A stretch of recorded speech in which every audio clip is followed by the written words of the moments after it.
Like with other indicators, gaps on a chart can cause some disparity between what happens with price and the advanced decline line. In this case, there's no major divergence, and it's mostly limited to that first candle that gapped up. After that, we see relatively normal behavior with price filling in the small gap up and some congestion. When there's a stage of more horizontal movement with both price and the advanced decline line, there's not much to do except wait for price to make a decisive break out of the range. Soon this does indeed happen, and we see another case where there's a sharp move in price higher during a gap up while the advanced decline line remains essentially flat. But within just one day, this stock's price catches up with the market trend towards bearish movement. Even in this case, where there was relatively close and sustained synchronization between the indicator and price movement, we can still see frequent, albeit minor, discrepancies between when reversal points take place on the price chart and the indicator. And with the recent surge in bullish activity reaching the highs of this range, there is greater confirmation for the continuation of the established long-term uptrend.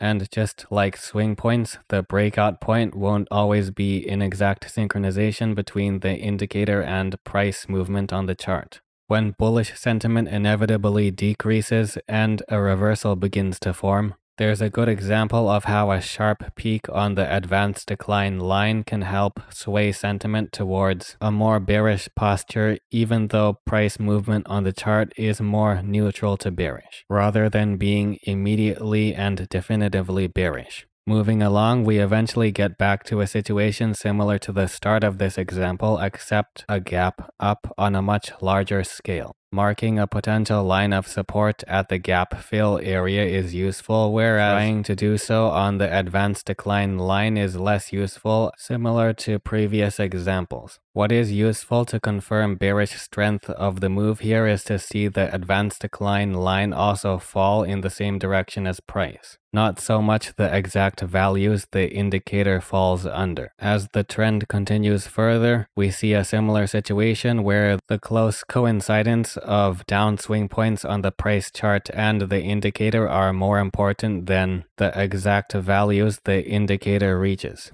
To confirm the strength of a continuation, we just care about downward movement of the indicator at around the same time price is also strongly declining, either with another downswing or breakdown of price reaching new lows. At first glance, this would appear to be a growing bullish trend. However, there's actually lower potential for further upside movement due to the indicator taking a more neutral to bearish stance. This kind of divergence lasting for a longer duration can indicate a potential reversal simply being a moderate to weak retracement within the larger established trend. Price on an individual stock chart is simply moving contrary to the broader market for a short time before it falls back in line with the sentiment for the majority of stocks.